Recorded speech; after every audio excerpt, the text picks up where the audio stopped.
Kisah horor tukang becak dan penumpang hantu. Sebuah kisah yang terinspirasi dari channel RJL5. Cerita ini mengisahkan tentang Supardi yang sehari-hari pekerjaannya adalah menjadi tukang becak. Hari itu sekitar jam 2 pagi, seperti biasanya Supardi lagi menunggu langganannya yang biasa menaiki becaknya. Biasanya langganannya itu turun dari jurusan Kediri. Dan benar di pagi itu bus pun lewat di terminal. Turunlah seorang pria parubaya dari dalam bis sambil menenteng tas. Seperti biasa Supardi mencoba untuk menyapa. Akan tetapi pria parubaya itu hanya diam saja dan langsung naik ke atas becaknya.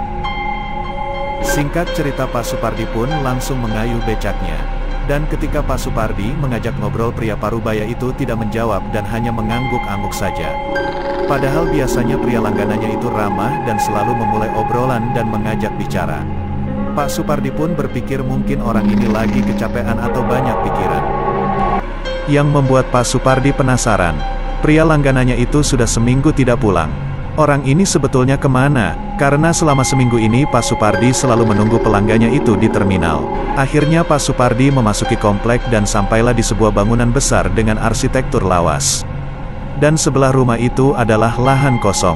Lampu penerangan yang redup pun menambah seram suasana malam itu. Lalu pria parubaya tersebut turun dan membayar uang 20.000 pada Pak Supardi tanpa mengatakan sepatah kata pun. Sebelum kembali Pak Supardi menunggu untuk memastikan pria itu masuk ke dalam rumahnya seperti biasa.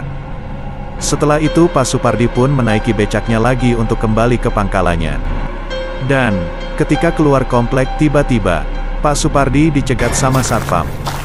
Pak, mau kemana Pak? Dijawablah sama Pak Supardi. Tadi saya habis mengantar penumpang. Pak Satpam yang tadi melihat Pak Supardi ini masuk pun menjawab. Penumpang yang mana? Saya lihat sampeyan tadi masuk kompleks sendirian. Pak Supardi pun kesel karena merasa Pak Satpam tadi mengada-ada. Mentang-mentang saya tukang becak saya dicurigai. Pak Supardi pun menjelaskan bahwa dia tadi habis mengantar seorang pria di komplek yang dekat lahan kosong di komplek C. Karena Pak Satpam tadi penasaran, diantarlah Satpam tadi sama Pak Supardi ke lokasi di mana dia mengantarkan pria parubaya tadi. Sesampainya di sana Pak Satpam pun kaget, tercengang dengan wajah tidak percaya. Kemudian Pak Satpam tadi bilang bahwa pria yang tadi diantar Pak Supardi itu sudah meninggal sejak seminggu yang lalu. Apa? Meninggal seminggu yang lalu? Nggak mungkin, jelas-jelas saya anterin kok tadi, kata Pak Supardi. Akhirnya disitulah para satpam berkumpul dan menjelaskan ke Pak Supardi bahwa pria parubaya langganannya itu sudah meninggal sejak seminggu yang lalu. Dan malam ini adalah hajatan 7 harinya pria itu. Lemaslah akhirnya Pak Supardi. Jadi sebetulnya siapa yang tadi? Apakah jin korinnya atau sosok yang menyerupai pria itu?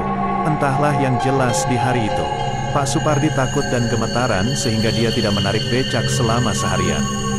Dan cerita pun selesai.